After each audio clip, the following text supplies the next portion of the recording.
pour toi les réseaux sociaux riment avec corvée et irrégularité, ne t'inquiète pas, t'es au bon endroit.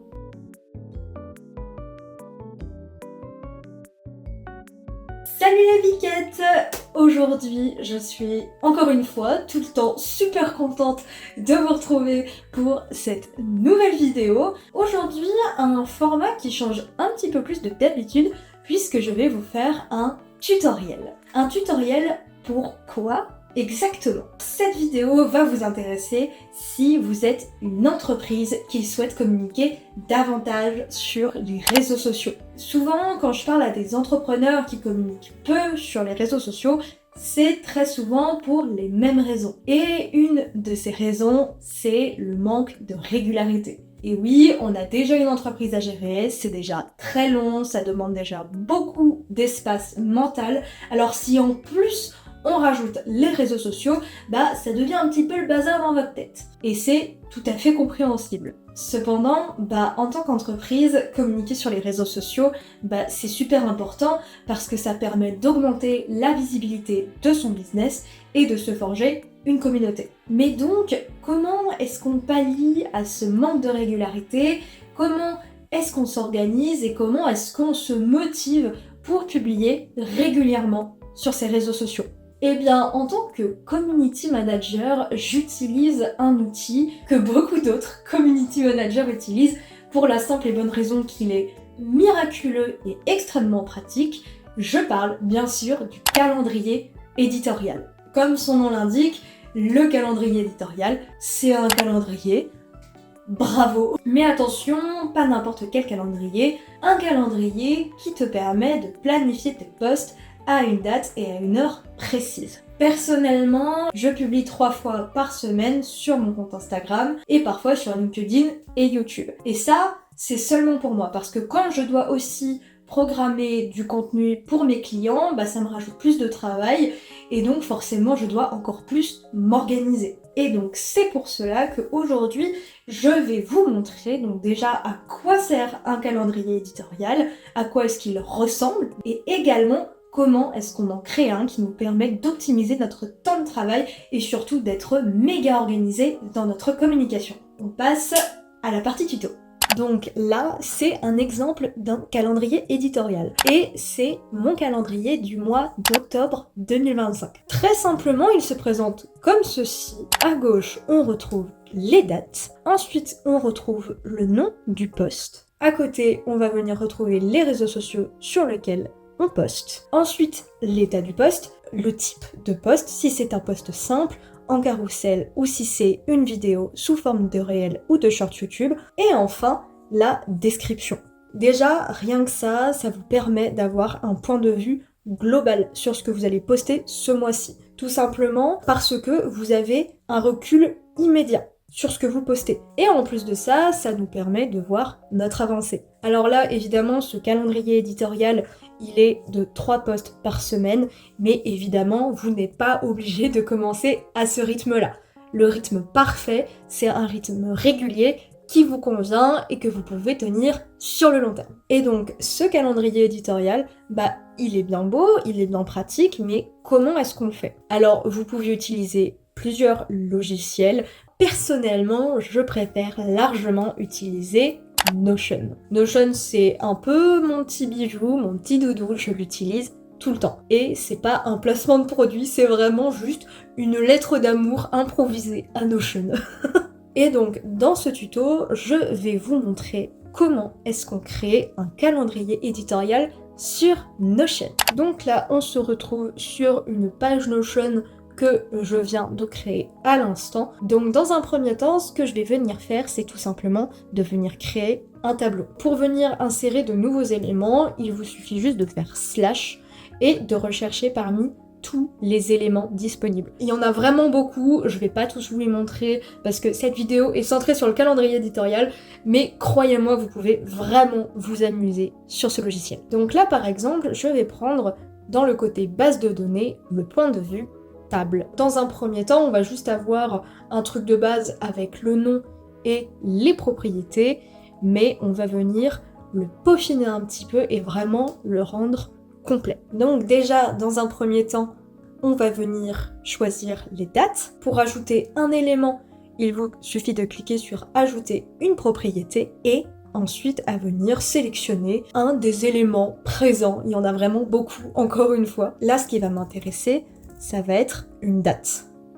Donc, hop, je vais sélectionner le widget date et je peux le placer un petit peu où je veux. Donc là, d'abord, on a le widget date.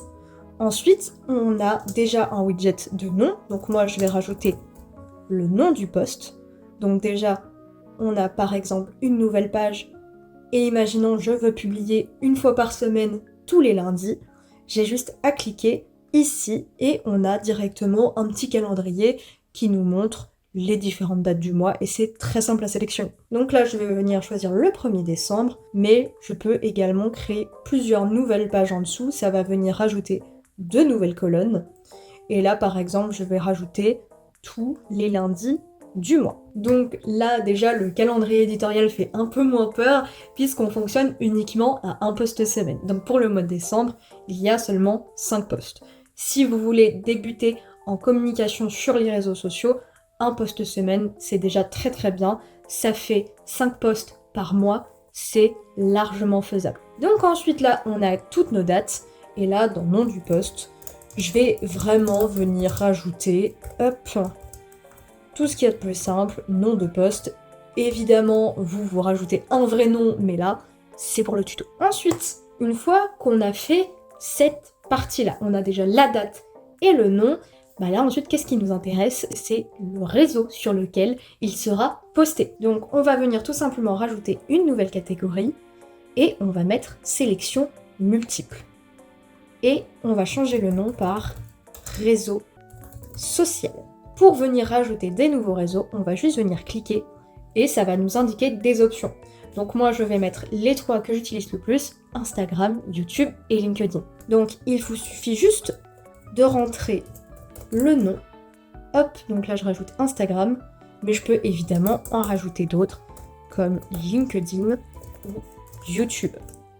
Et si vous voulez que ce soit un peu plus instinctif niveau couleur, là elles sont sélectionnées automatiquement. Mais par exemple, il vous suffit juste d'aller sur les 3 petits points et de choisir des nouvelles couleurs.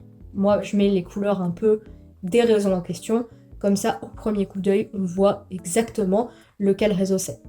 Et on peut venir en rajouter un ou plusieurs. Imaginons, là, il n'y en a aucun. Et je veux sélectionner un post sur Instagram et LinkedIn. J'ai juste à faire hop, hop. Et ça se met automatiquement. Donc là, c'est cool, on a la date, le nom et on sait sur quel réseau social on va le poster. Maintenant, il reste plus qu'à savoir quel type de post c'est. Est-ce que c'est une vidéo? Est-ce que c'est un post carrousel? Le fonctionnement est exactement le même que pour le réseau social. Donc, vous avez juste à faire une sélection multiple. On va la renommer type de post et on va venir rajouter post, carrousel, short et réel.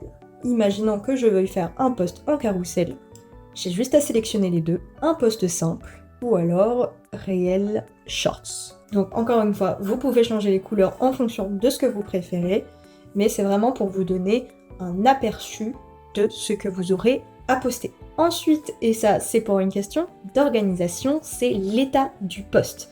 Parce que justement, quand on travaille sur sa communication, on veut avoir un point de vue global de ce que l'on a avancé ou non. Donc là, on va sélectionner tout simplement état, que je vais renommer état du post.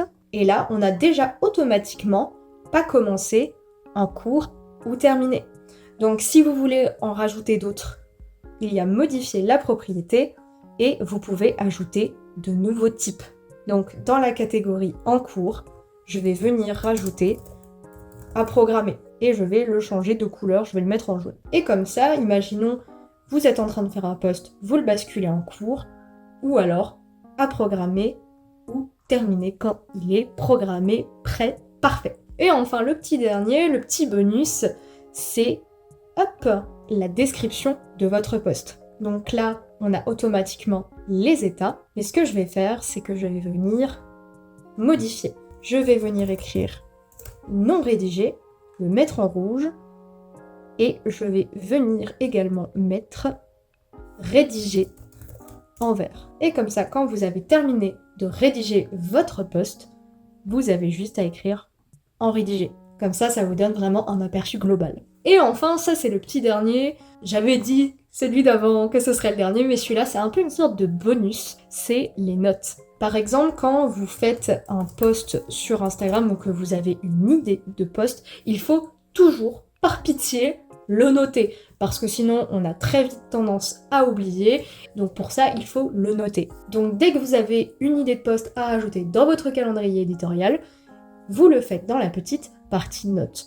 Là, par exemple, je mets idée de post, détail. C'est vraiment toutes les choses qui vous passent par la tête, comment est-ce que vous voyez la chose, pour vraiment, quand vous vous penchez sur votre communication et que vous vous allouez plusieurs heures à dédier à votre com, vous vous dites « Ok, c'est vrai, je me rappelle, je voyais ça comme ça », plutôt que de voir juste le nom du post et vous dire « Mais qu'est-ce que je voulais dire par là ?»